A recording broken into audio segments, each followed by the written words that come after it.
acústicas necessário às igrejas. Boa tarde. O tema está limitado e como é que nós o vamos abordar? Primeiro, eu gostaria de convidá-los a fazer uma breve reflexão sobre que tipo de exigências, que tipo de necessidades se podem colocar numa igreja neste domínio da acústica. E para isso pensarmos um pouco o que é que vai acontecer numa igreja. Numa igreja podem acontecer outras coisas, mas se nós quisermos esquematizar, por um lado, vamos aí tentar encontrar-nos muitas vezes connosco próprios, ou melhor, vamos encontrar-nos totalmente do outro, com Deus, não é assim? Mas, nesse encontro, temos primeiro talvez que nos encontrar connosco próprios e depois encontrarmos com os outros. O que é que isto quer dizer? Quer dizer que provavelmente não é fácil ter um lugar de culto, digamos, numa rotunda com o trânsito a toda a volta. Porquê? O trânsito nos ia distrair, o trânsito nos ia assustar. Portanto, provavelmente precisamos de um certo isolamento, de uma certa libertação relativamente aos ruídos que vêm do exterior. Ou até, em alguns casos, tentar seletivamente que certos ruídos, certos estímulos sonoros, nos podem convidar a esses encontros públicos que eu referi, possam passar para o interior. Mas o ruído do sino, o próprio da igreja ou outro desenho, tudo isso possa ajudar. Portanto, em primeiro lugar, nós temos que tratar de uma questão ligada com a envolvente, com o isolamento em relação ao exterior. Mas depois, há um ambiente próprio interno. Quer dizer, nós não tínhamos, nessa altura, já a tal rotunda no meio da qual íamos tentar fazer o nosso local de culto, a céu aberto, mas tínhamos aí criado, enfim, uma envolvente qualquer, extremamente refletora em termos sonoros. Depois analisaremos o que é isso mais refletor, mas uma envolvente. E agora nós estaríamos bem, mas se porventura alguém tivesse a ideia, bom, temos aqui um coro, vamos utilizar o nosso coro num ato de culto. O coro cantava e nós não ouvíamos. E o celebrante ia dizer qualquer coisa e nós não percebíamos o que ele dizia. Porquê? Porque agora tínhamos provavelmente ali dentro condições que não propiciavam a transmissão de estímulos sonoros, a transmissão de mensagens de suporte sonoro com inteligibilidade elevada. Há uns anos atrás, tínhamos aquela chamada missa tridentina, que os celebrantes estavam, se recordam talvez alguns de mais idade, costas para a assistência, e lá atrás estavam algumas pessoas a rezar o terço, e depois, quando havia um sininho, agora tem que prestar atenção ao que é que estava a passar à frente, para o terço. Hoje não é assim. Depois do Vaticano II, o vernáculo é permitido, não é assim? E como tal, a mensagem que é dita tem que ser percebida, tem que ser entendida. E esta necessidade de entender a mensagem, do que estava a ser dito, coloca-se até cada vez mais nos nossos tempos. Porque, enfim, não sei aqui como é que se passa com os bispos portugueses, se isso já foi feito, mas os bispos portugueses reúnem-se, enfim, em Fátima, e os bispos franceses, eu referi, são os inquéritos feitos pelos bispos franceses, que se reúnem em Lourdes, fizeram uns inquéritos, e foi até interessante, fizeram 2 inquéritos separados por 11 anos, como os resultados mudaram. Quer dizer, há uns tempos atrás, a Igreja podia dizer, nós temos o tesouro, temos o Evangelho, mas que venham buscar. Eu tenho a caixa dos repousados, quem quiser repousados vem cá, ajeita-se às minhas condições e compra um repousado. Mas hoje não é essa a situação. Hoje, quem vai, enfim, participar num ato de culto, tem consciência de que é um indivíduo, tem que ser tratado como um indivíduo. De resto, enfim, é ver a importância que os leigos tiveram.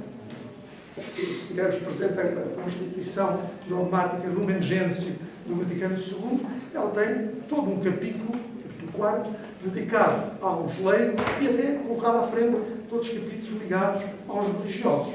Portanto, o leigo vai ali e quer perceber o que é dito e é essencial que o perceba. Diz-se que, enfim, a palavra que ele vai ouvir é uma palavra inspirada e, como tal, ela é considerada santa e santificadora. Portanto, ele tem que perceber o que se vai passar ali dentro. Assim, mas, simultaneamente, há outros atos que, porque vamos lá ver, então, continua na tal, digamos, senda de apresentar coisas que não batiam certas. Bom, então o tal nosso barracão, assim não pode ser, porque cada vez que as pessoas lá iam ler ou iam fazer qualquer coisa, não se percebia nada do que diziam, então encontramos alguém que nos diz, bom, vocês têm que pôr lá muitos panos dentro, muitas coisas, criam muita absorção sonora, e agora pronto, agora já se percebe tudo o que dizem uns aos outros. Bom, e quando se tentasse estimular a participação em conjunto, assim, de facto as pessoas vão ali não para estar de costas uns para os outros, mas não só por estarem ao lado a lado fisicamente, mas por estarem efetivamente em comunhão, portanto, as pessoas vão ali, precisavam, ou eram estimuladas a manifestar-se em conjunto, por exemplo, através do canto, muito dificilmente o fariam.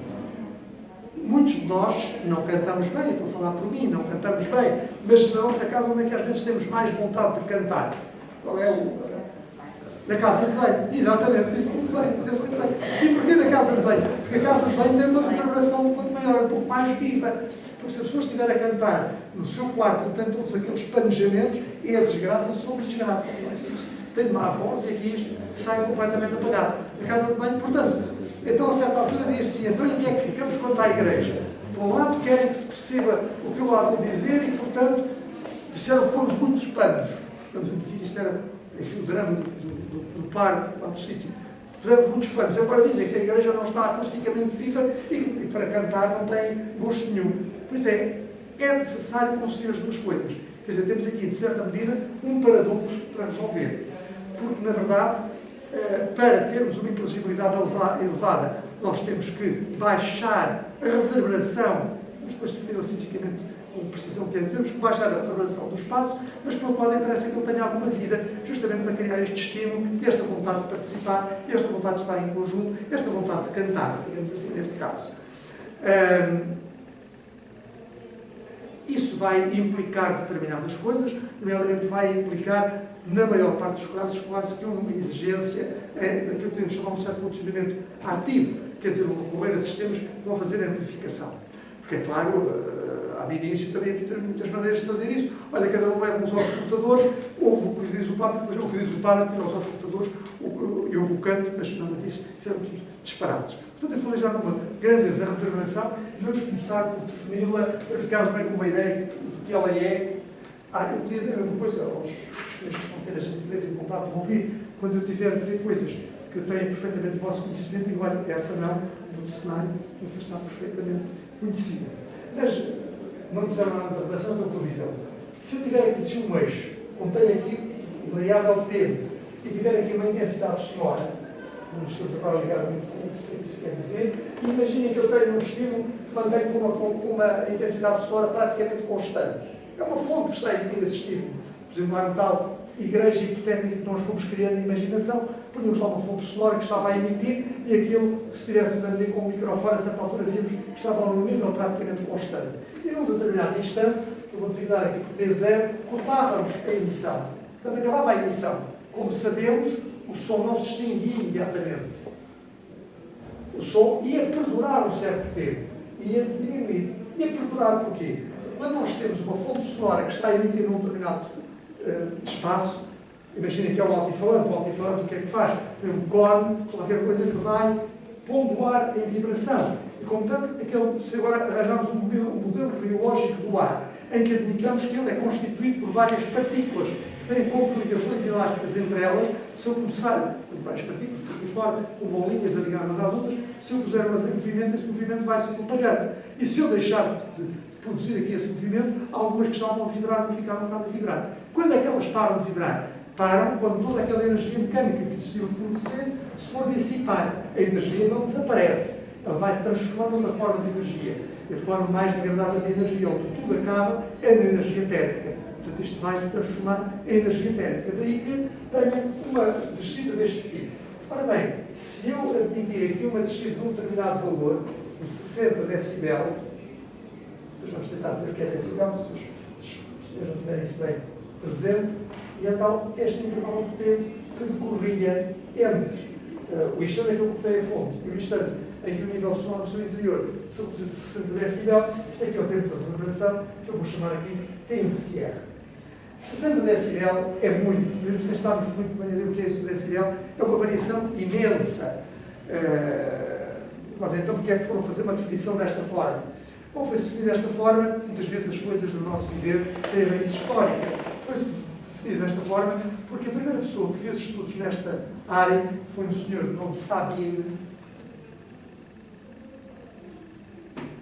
Isto passava-se no século XIX, ele não tinha os cronómetros eletrónicos que nós hoje, com facilidade, temos onde dispor, e portanto ele tinha que fazer com um relógio, e como tal, as experiências que ele fez, punha o relógio a contar quando parava à fonte, paravam ali e, portanto, precisava de usar uma definição ou de escolher um intervalo para definir aquilo que ele intuitivamente ele tinha intuído, que era ali alguma coisa que era preciso caracterizar, que era preciso trabalhar, tivesse um tempo suficiente para que ele podia medir.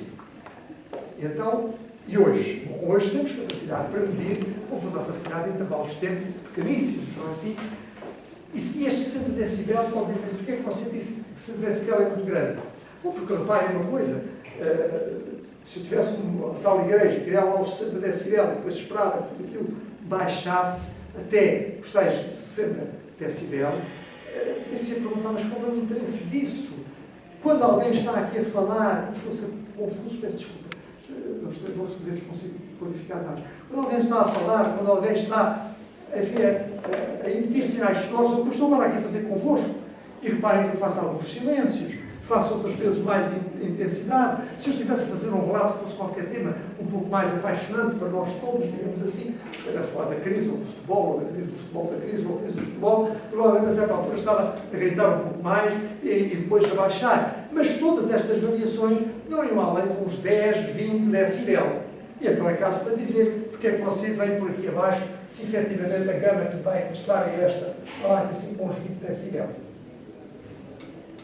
Então, tem toda a razão. É isso que nós fazemos hoje em dia. Quando vamos medir o tempo de reverberação, o que o aparelho faz é mede o intervalo de tempo correspondiente a esta descida e depois multiplica por 3. É como se eu fizesse aqui uma linearização e então, para, digamos, distinguir desse, chama-se essa grandeza, assim que é uma reverberação medida, o RDT, portanto, o Early Decay Time, ou o tempo de reverberação inicial. Portanto, resumindo e concluindo. Não precisa, professor, o que é a sigla EDT, o que é que significa? Early Decay Time.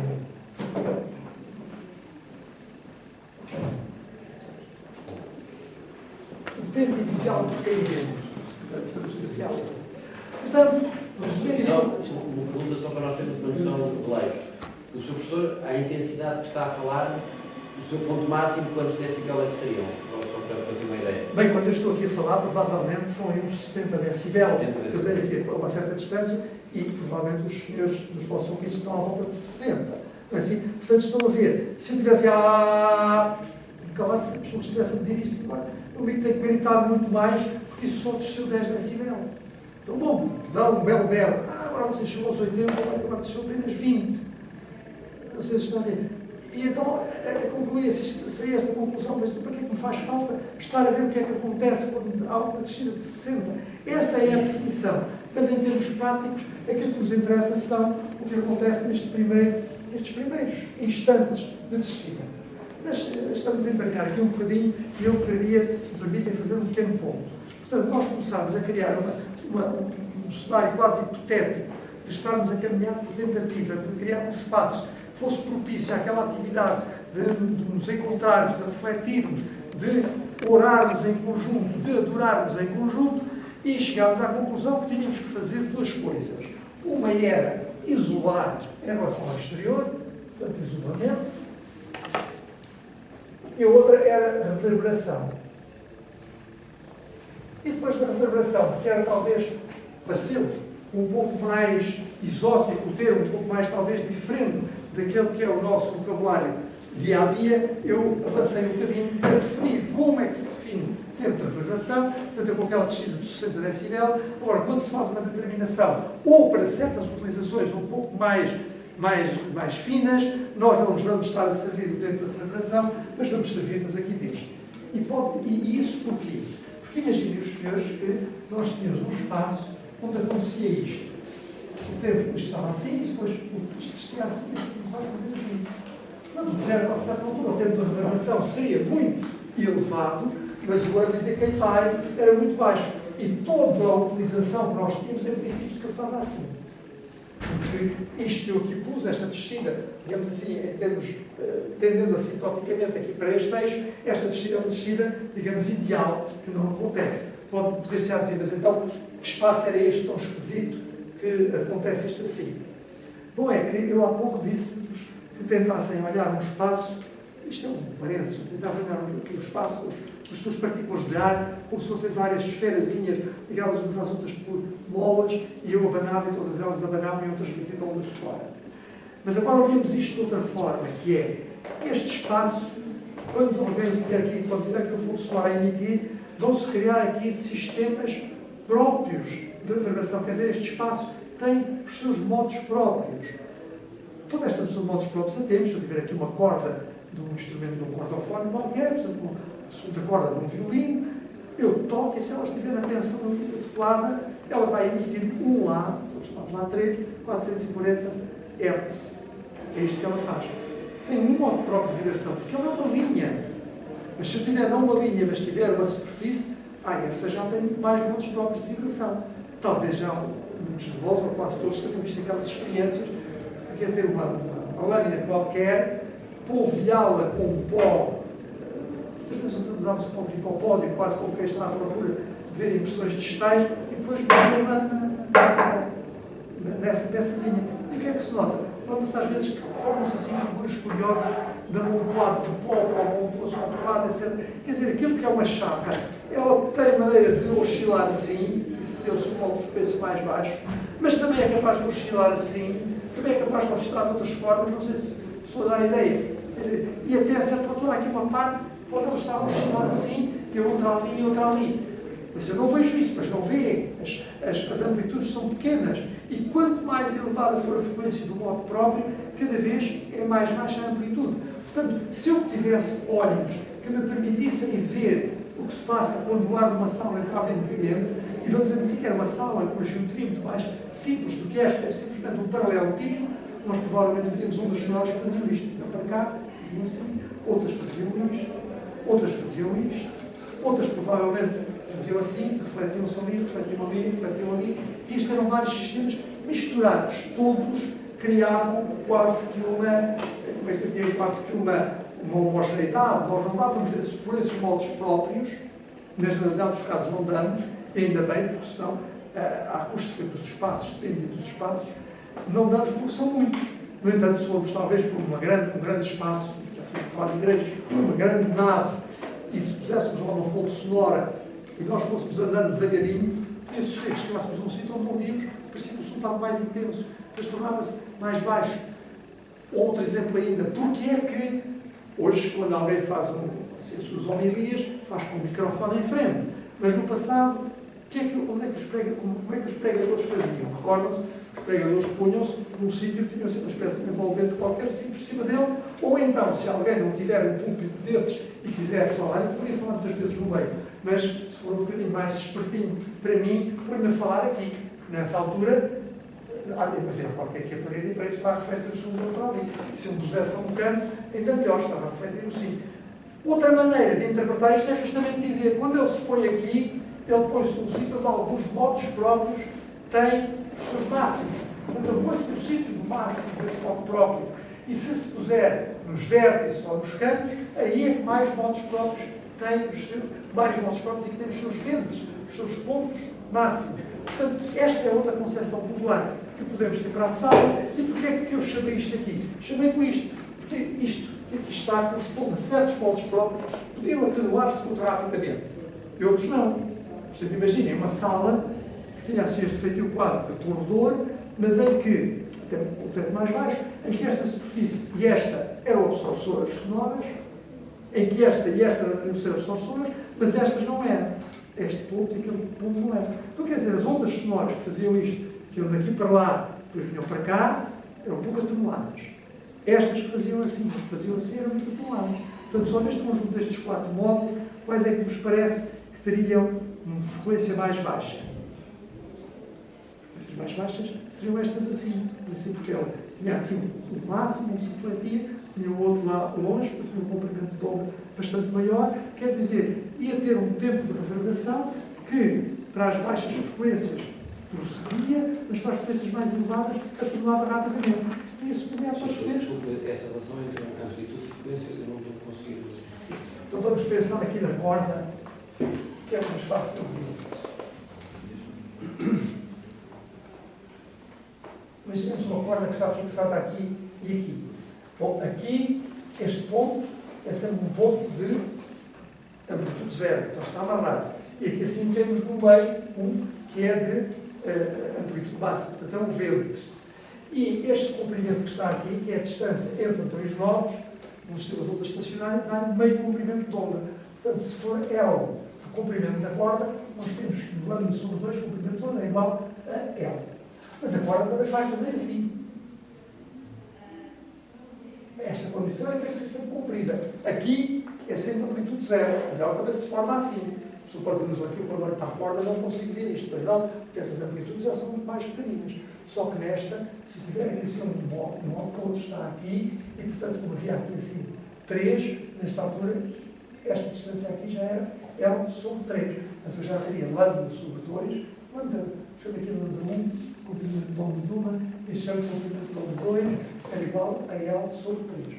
Ora bem, o lambda, o comprimento de onda, é a distância à qual se propaga um fenómeno ondulatório durante um período. Portanto, se for a velocidade de propagação c, eu tenho que lambda é igual a c vezes t, ou seja, c sobre f, isto do período é o inverso da frequência. Nessas condições, eu teria aqui que lambda 2 era igual a 2L sobre 3, portanto, o lambda era igual a c sobre f, ou seja, c sobre f, c sobre f é igual a... Eu peço desculpa, não sei fazer as contas assim muito rapidamente. Portanto, dava que f era igual a 3c sobre 2L, se não me engano, 3c sobre 2L. Enquanto que aqui, este era o f de 2, mais fácil a perguntas para aquela. Naquela é mais fácil, portanto, tinha lambda sobre 2 igual a L, portanto, tinha c sobre 2f igual a L, logo f igual a, f igual a c sobre 2L. Portanto, repare, aqui tinha 3c sobre 2L, aqui tinha c sobre 2L. Esta é a frequência maior, quer dizer, esta é uma frequência maior. Enquanto a outra, portanto, aquela, esta assim, é como uma onda que fazia isto assim, e a outra não tinha nada a ver com isto, era uma que fazia assim. Portanto, era como se tivesse uma corda com um comprimento menor. Portanto, a frequência era maior. Assim. E, num determinado espaço, pode haver atenuações mais rápidas, das frequências mais elevadas, ou das frequências mais baixas. E, portanto, pode haver este fenómeno assim. E daí que o determinado pelos tempos de reverberação podia enganar-nos e este tempo de reverberação elevadíssimo. Portanto, não serve para determinadas funções. Não, atenção, você para as funções que vai ter, só põe aqui em causa este intervalo de tempo. Portanto, conte com este tempo de reverberação assim, e não com este até ali. Foi um bocado confuso. Peço desculpa, mas não sei se quiser tudo. Não. Acho que o essencial é perceber. Bom, mas voltando aos tempos de reverberação, tem informação como eu apresentei aqui, parece que era uma característica que caracterizava uma vez por todas o espaço no que diz respeito à reverberação. É evidente que não, o tempo de reverberação depende da frequência, é uma função da frequência. Isto pelo seguinte, imaginem este espaço que aqui temos. Não vamos pensar a nossa contribuição. Temos, por exemplo, aqui vidros. Os vidros, diz-se, os vidros não absorvem energia sonora. Claro que não, praticamente nada. E já vamos ver como é que podem absorver. Agora, eles têm um isolamento menor que as paredes. Portanto, há parte da energia sonora que se propõe para o exterior. E essa não volta. Logo partirmos daquele balanço que estamos a fazer. Qual balanço? É aquele quando você acabou a fonte e deixou o sistema a reverberar e está à espera de ver o que é que acontece àquela energia. Há uma parte dela que vai para o exterior. Ora bem, o isolamento de um elemento de construção qualquer, vamos ver mais adiante, aumenta com a massa. Portanto, o isolamento deste aumenta com a frequência, aumenta com a massa.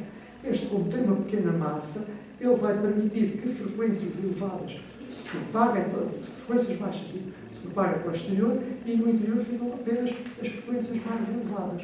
Ou seja, se eu tiver um espaço que tenha, enquanto este absorve mais eu tenho mesmo que detalhar mais isto, porque não quero amassá-los, mas sem detalhes de ficar sem mais espaço. Portanto, desculpem, eu vou detalhar um bocadinho mais, faço aqui um parede um bocadinho maior. E fazemos um boneco, sim, vamos aqui, vidro,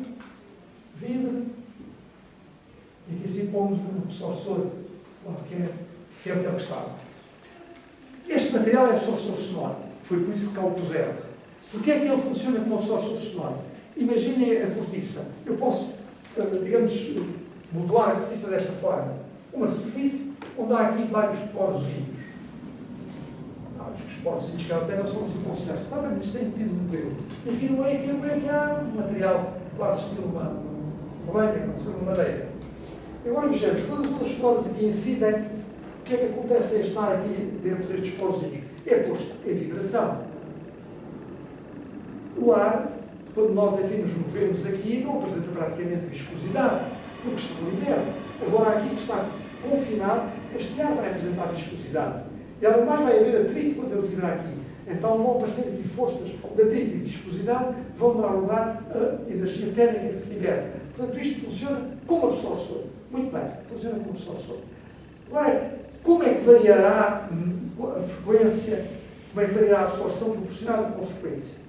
Então, imaginemos que eu tinha uma onda de baixa frequência. Agora tinha uma mais rápida. O que é que lhes parece? Qual é que lhes parece que daria maior absorção? É quase como dizer, lá, desculpa, estão aqui assim, vários copos de água, um bebe um copo de água assim. E o outro, quem é que bebe mais água? É o outro mais rápido. Porque este, ou seja, num determinado intervalo de tempo, considera-se um intervalo de tempo delta T. E se eu disse, bom, uma frequência que era, sei lá, para fixar ideias, a frequência de 125 Hz, e esta outra de 1000 Hz. 1000 Hz havia uma solicitação de um determinado valor, que era quantas vezes aquela, ora 2 dava 250, 4 dava 500, 8 dava 1000, não é assim? Portanto, 8 vezes. Esta fazia isto, a outra fazia assim. Logo, no mesmo intervalo de tempo, quem é que transmitia, quem é que mandava mais energia para este sistema que seria transformado em energia térmica? Era a frequência mais elevada. Quer dizer, se eu for ver a absorção de um material deste tipo poroso, a sua absorção vai variando assim com a frequência. A absorção cresce a frequência. Muito bem. Agora vamos ver o que é que se passaria com o vidro. Bom, o vidro podia fazer duas coisas. A primeira, o vidro com aquele elemento sólido, mas para nós vamos pensar mais no vidro. O vidro é um painel que ali está. Logo, quando houver certas... O campo sonoro nele incide, nesse campo sonoro, se houver frequências que coincidam com a frequência própria do vidro, então agora quase uma interpretação animista, o vidro dirá, este é cá dos meus, pim, pim, pim, pim, vamos ver aqui vibrar com toda a amplitude.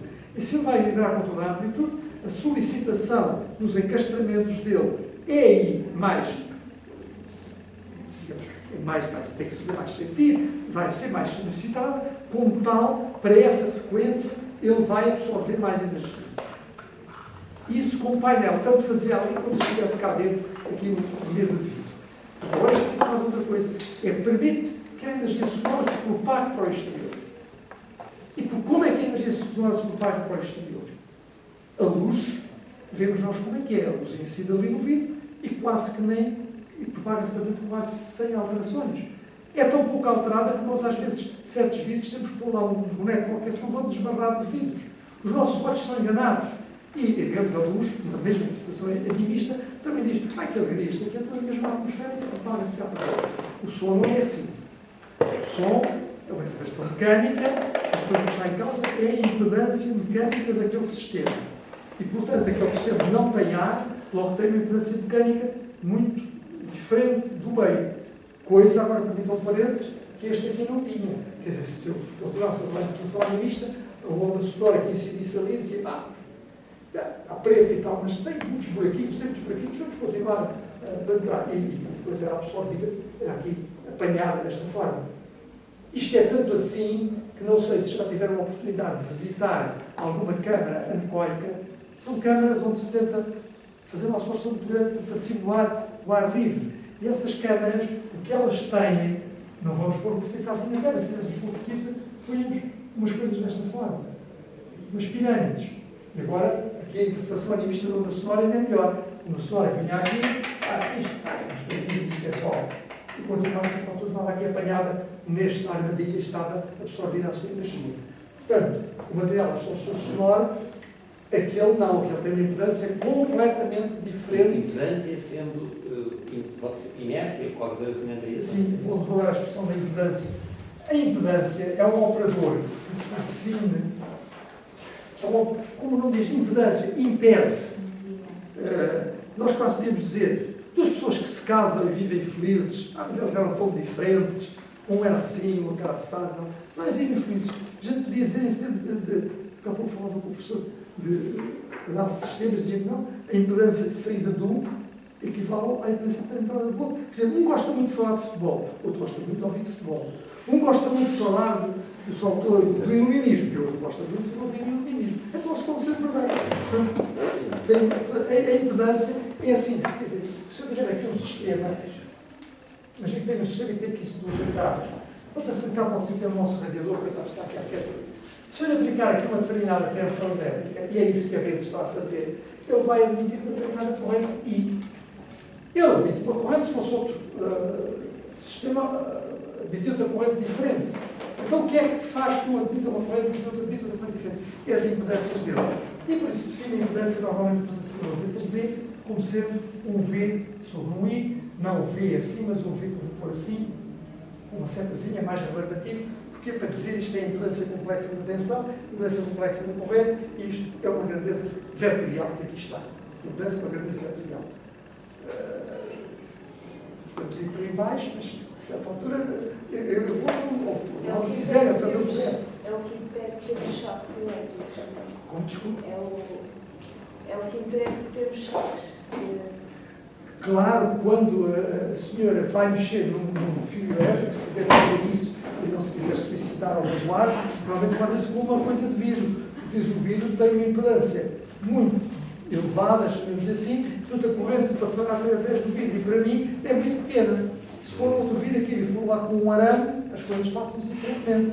Mas também pode não ter só ali um arame, pode ter umas belas solas de borracha e portanto não acontece nada. Como às vezes as pessoas, olha, eu tenho um passarinho poisado no fio e não lhe acontece nada. Não lhe acontece nada porque o passarinho está em cima do fio. E à volta dele está ar. E a rigidez dielétrica e a impedância do ar é muito diferente. Portanto, a corrente passando do fio através do passarinho e que pelo ar viria até cá abaixo e por eletrocutar o passarinho, não acontece nada.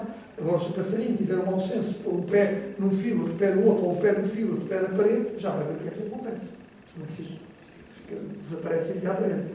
Portanto, este conceito de impedância, o seu inverso chama-se admitância, está bem escolhido o nome, assim, este conceito de impedância é muito rico. E para lhes dar uma ideia, direi que para as ondas sonoras planas, porque depois a impedância é, como vos disse, uma grandeza vetorial, uma grandeza complexa, mas para as ondas sonoras planas, felizmente, ondas sonoras planas não há, são modelos, mas nós em ciência trabalhamos por meio de modelos, não é assim? Porquê? Porque a realidade é muito complexa, não é assim? Trabalhamos por meio de modelos. Então, a impedância para as ondas sonoras planas é uma grandeza escalar, Rho, perdão, vou chamar de Z igual a Rho vezes C. Quem é Rho? É a massa volúmica do meio onde está a ocorrer a propagação. Quem é C? É a velocidade de propagação. Velocidade de propagação do som no ar. Tem uma ideia? 340 metros por segundo. Massa volúmica do ar, 1,293 kg por metro cúbico. Então, o produto de um pelo outro dá grosso modo 400.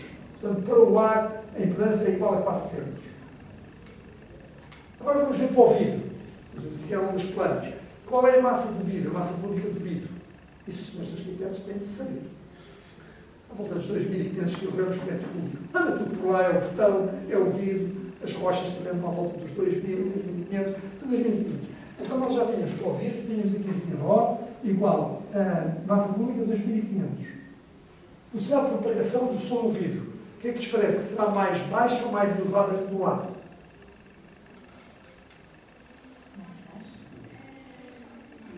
Penso numa coisa daqueles filmes de comboios antigos. O que é que, quando os sujeitos queriam assaltar o comboio, o que é que eles faziam? Queriam pôr lá os pedregulhos no meio do comboio. O que é que eles faziam? Encostavam um ouvido ao comboio. Era cá para dizer, estás a fazer isso para quê? Estou a ouvir o comboio. Oh, estou lá. Não, porque chega-me mais depressa. Portanto, como se trata de um meio mais denso, mais compactado, o som do ar propaga-se mais facilmente no ar. Portanto, a velocidade de propagação do som no vidro, não sei qual é, mas na água, no ar 340. Na água, 1.400 metros por segundo num sólido, pode ir aos 4.000, 5.000, no aço, 5.000, no vidro, vamos dizer que era, sei lá, 3.000 metros por segundo. Então estão a ver, esta impedância é profundamente diferente desta.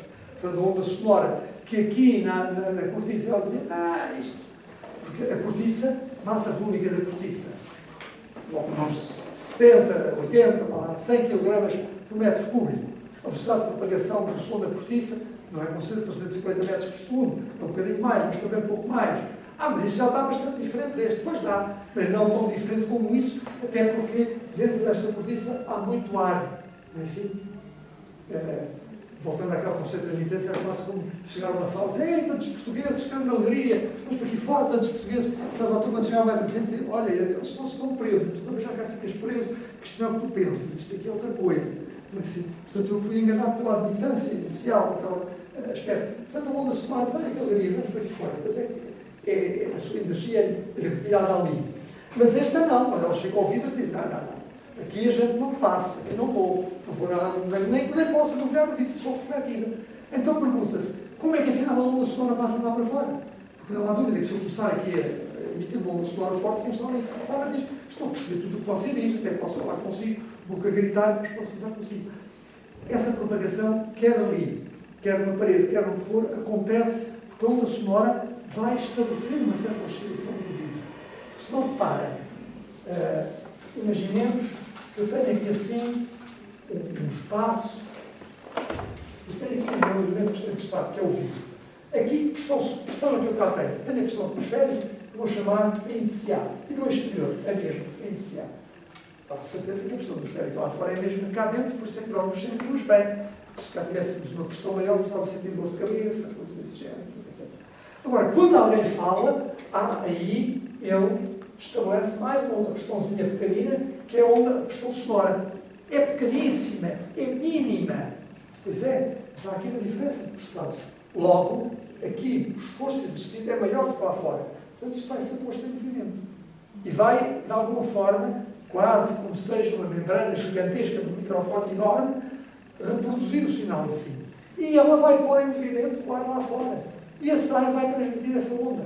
Caso dizer, não me venha com essa, que isso é uma grande injustiça. Então você quer crer, se eu venho falar com uma parede de tijolo e o outro me ouve, é a história não sei o quê, aquilo não tudo.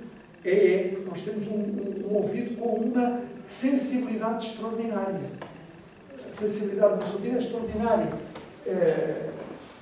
Grosso modo, o linear, não ouvimos o mesmo em todas as frequências.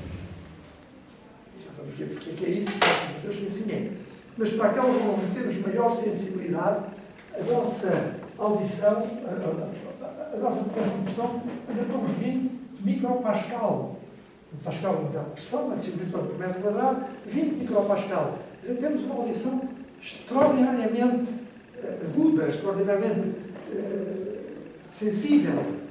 E porquê isso? Bom, provavelmente, quando os primeiros mamíferos apareceram provavelmente num mundo de gigantes e de bichos maus diversos, e os primeiros mamíferos eram muito pequeninos. Portanto, serviam o seu ouvido para tentarem sobreviver. Isso ficou-nos como herança. Hoje, se calhar, ouvimos bem demais. Não é assim? Não estou a falar em termos de significado, mas repare, um sujeito que não tivesse uma grande sensibilidade auditiva, provavelmente seria um quarto que estava por cima de um andar que estava por cima de uma discoteca, com linda vista para o mar, ninguém o queria por causa do ruído, e ele dizia: o ruído a mim não me incomoda. Eu vou comprar um barato e vou virar para ali. Não é assim? Portanto, se calhar, ouvimos um pouco demais, e por isso temos todos estes problemas, enfim, de lidar com o som. Agora, não ouvimos o mesmo todas as frequências. Nós, a nossa gama de audição, grosso modo, vai dos 20 Hz, ciclos por segundo, aos 20 kHz, aos 20 MHz. E para aqui não ouvimos. Não ouvimos. Isso é uma boa adaptação. Porque se nós ouvíssemos, provavelmente ouvíamos a circulação do nosso sangue, ouvíamos os nossos ruídos gástricos. E que mal é que isso tinha? Tinha vários males. O primeiro mal que tinha era que, se você pode dizer, quando eu deixar de ouvir o ruído de circulação do sangue, quer dizer que eu morri. Ainda estou aqui, mas estou com consciência que já estou morto. Isto não é bem assim, mas eu conto um bocadinho na anedota passada comigo. Mas mais do que isso, se nós ouvíssemos estes estímulos, isso baralhava o nosso ouvido. Quer dizer, alguém estava a falar comigo e dizia: repete outra vez, é que aquilo não me gostou, mas não gostou. Portanto, não há esse efeito de mascaramento. Mas esta do tal morto foi porque nós fizemos uma experiência que era. Isto é um parênteses completamente. Parece um bocadinho isto.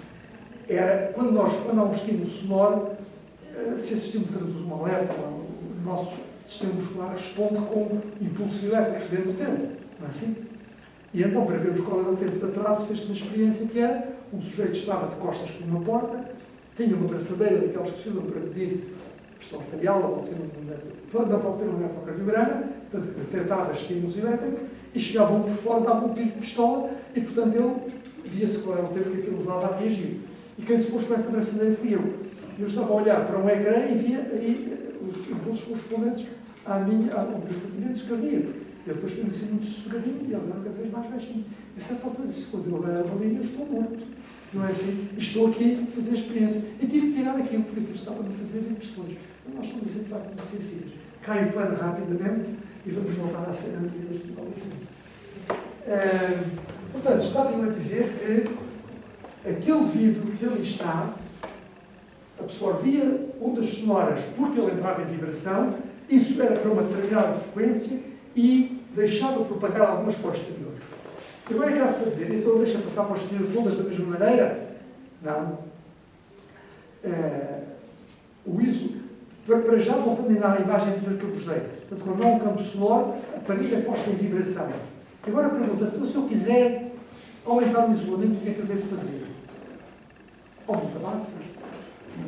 Quer dizer, se o esquema é este, quando eu tenho aqui isto entra em vibração, se eu puser aqui uma massa maior, com certeza agora aumenta a inércia, é evidente que por uma mesma força aplicada, por tudo será de lá. Logo ele transmite menos para o lado de lá.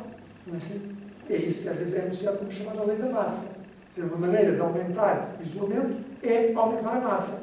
Só que é uma maneira muito cara, porque um aumento de massa para o dobro traduz-se apenas num crescimento, num crescimento de 6 decibéis em termos de isolamento. Mas sabe dizer, como o vidro tem uma pequena massa, assim, é evidente que ele tem um isolamento sonoro que é baixo. E, portanto, dali, se nós fazemos aqui ruído, passava o ruído para o exterior, mais, era por ali, tal como quando nós temos, enfim, às vezes estamos a fazer um procedimento acústico que será num espaço qualquer, podemos, numa posição simplificadora, dizer: eu não me preocupo com o isolamento das paredes à volta das partes cegas, mas preocupo-me apenas com os vãos envidraçados.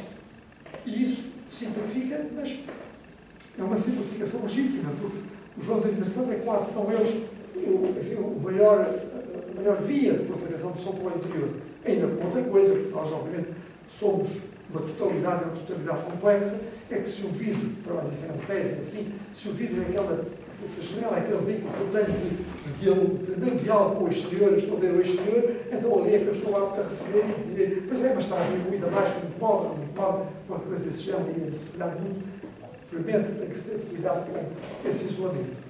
Mas então, diziam que o isolamento varia com a massa, mas varia também com a frequência.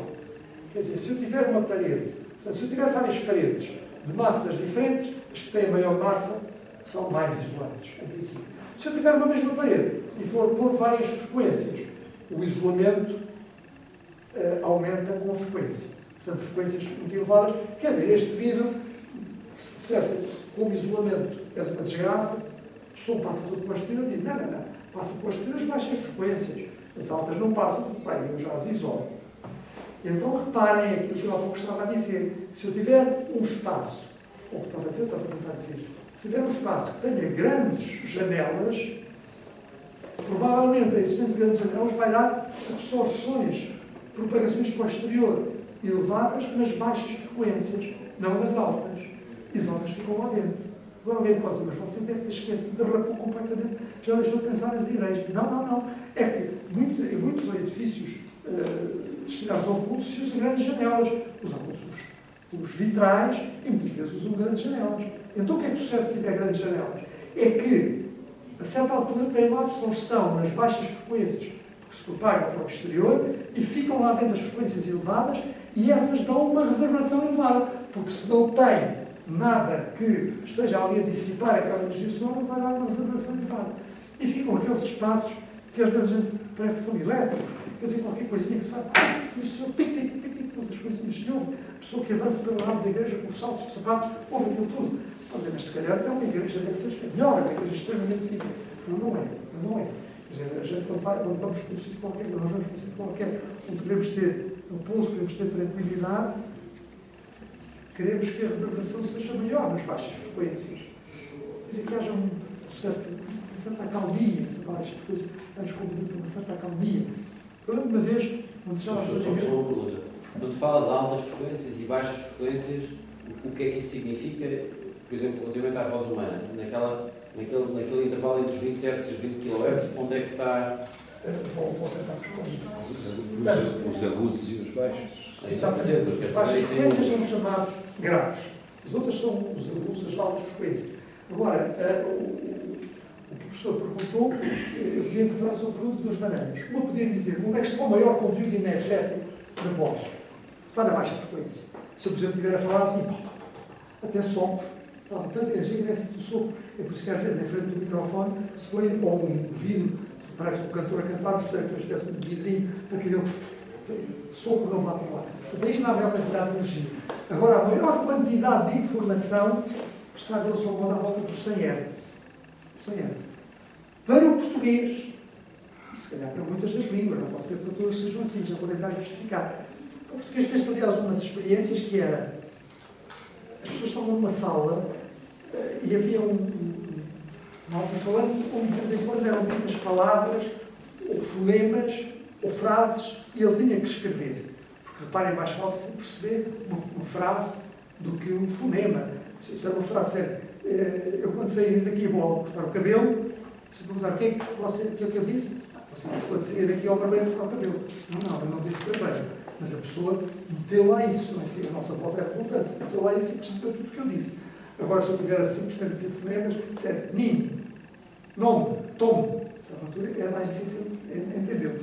Mas então as pessoas estavam nessa experiência e arranjou-se uma gama de ruído branco. O ruído branco é aquele que tem a mesma densidade espectral em todas as frequências, mas que se julgava à frequência central dele. Portanto, é como quase que se eu estivesse a ver esta imagem e houvesse um bocado de papel opaco que era passeado. Portanto, aquele papel opaco, temos aqui os 20 Hz, aqui os 20.000, e a tal gama que ia fazendo como que ia apagando frequências, era passado por aqui. E notou-se que a maior perda de inteligibilidade acontecia quando essa gama estava de um modo para aqui dos 1000 Hz. Esta gama. Aqui esta gama central que nós temos a maior sensibilidade. E, curiosamente ou não, é uma adaptação da espécie, que fazemos um maior conteúdo informativo, diria, mas também o nosso ouvido tem maior sensibilidade. O nosso ouvido tem maior sensibilidade. Isso é dizer que excelente, mas é curioso, os portugueses têm um ouvido muito bem adaptado.